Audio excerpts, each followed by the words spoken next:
Don't you hate it when you've been filming for 5 minutes and you forget to press the on button? Because I have never been camping since I've been since I was 12 years old in my back garden in West Bromwich. So this is the first for me. What are you doing? What are you doing? What are you doing?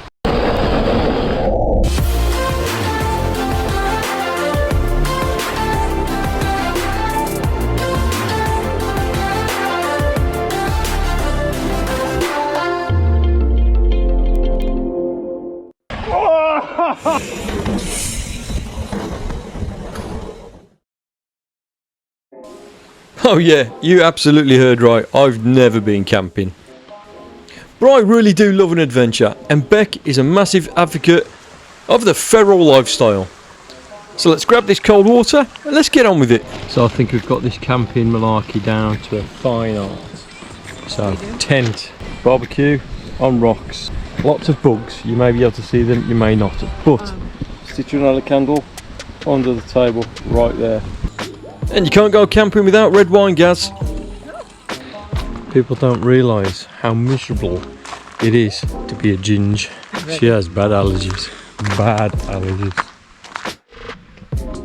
Port my dog. Port my dick. Of course. Port my dick. Min double F O R D.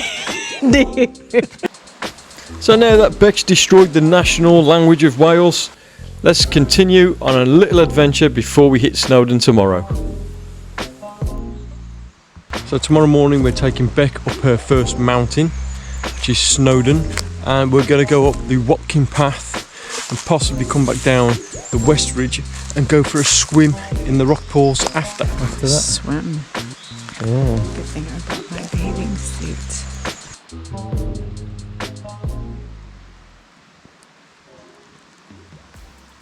AM.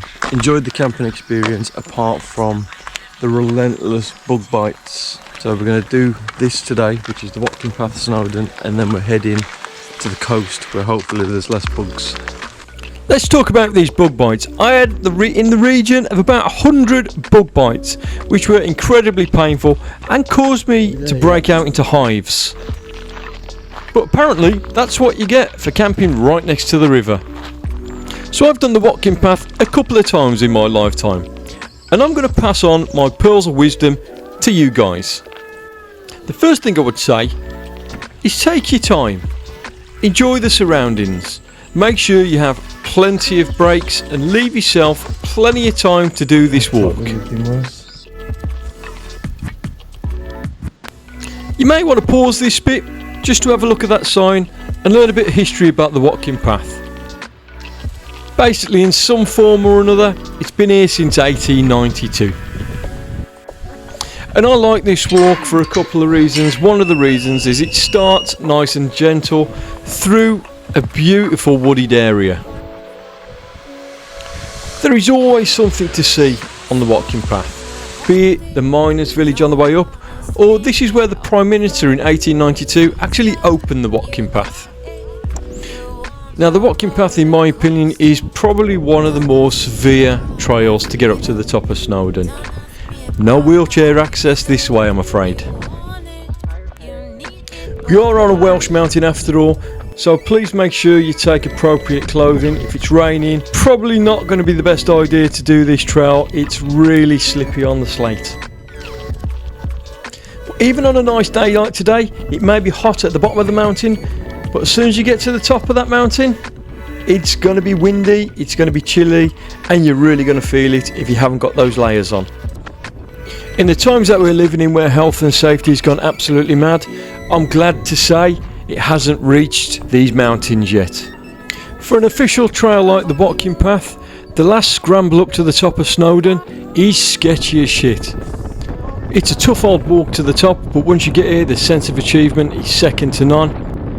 Now it's time to sit down and have a bit of lunch, and that's the other thing that you need to make sure you bring in: food and water, and plenty of it. It's always a good hair day. For the descent, we're going to attack the West Ridge, which will eventually bring us back out to where the miners' buildings were, next to the waterfalls. Coming down the West Ridge not only means that we're not going to get a little bit bored by backtracking the way we've already come, but the scenery down the West Ridge is even better than coming up the Watkin path. It's breathtaking. Be mindful, if you are afraid of heights, you're probably not going to want to be on the side of a mountain. Definitely not going to want to come down the West Ridge. There is so much exposure and so much that could go wrong. Don't forget to stop and just take a minute. About halfway down the West Ridge, the trail really takes a turn for the worse. It starts to get a little bit steep and you start clambering down the rocks rather than walking down a trail. At some sections, you're actually sliding down on your arse. And even on a day like today where it was nice, it is windy. That's windy. Now there are some sections on this trail that aren't exactly obvious which way to go. This gave us a couple of options. They all go down. Just choose the one you're more confident with. Now we chose one we probably wouldn't tackle in the wet, as it was a slab roll. But luckily it had plenty of grip on the side that we could hold on to. I did actually have to put my GoPro away at this section because it was that hairy.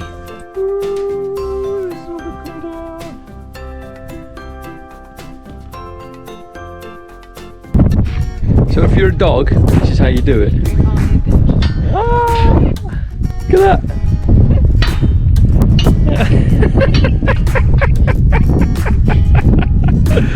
Yeah. And that was Beck showing us you don't always have to go through human-sized gates to get from point A to point B. So the lower down the mountain we get, the warmer it's getting. We've still got all our layers on, our hoodies, our base layer, it is sweltering. I think now it's actually time to cool off. And this is one of the many reasons the Watkin path is famous. These crystal clear, ice cold mountain springs that you can cool off with at the end of a strenuous and hot walk. It was beautiful. Freezing cold as soon as you go in and a little bit deep, so do be careful if you do attempt this. Make sure you're not on your own. But it is definitely something that you really could do with ticking off your bucket list. What an experience. If you come on a little mini adventure like this, don't be afraid in trying something new. And that's how we do it. The memories will actually last a lifetime. That was invigorating. Gets pretty deep now, so be careful if you do go in. So after that awesome experience, it's time for us to get down the last third of the hill. It's not very strenuous, not very steep, just a nice gentle climb, but you are cooled off after that amazing soak in that spring. So I hope you really enjoyed this episode. I know there was no mountain biking. Back to the normal mountain biking next week. If you did like it, like and subscribe, and I'll leave you with an emergency medical broadcast from myself. So a funny thing happened on the way back from Snowdon today. So we're on the way to a beautiful glamping, camping place not far from Degler, because I'm going to ride Degler in the morning.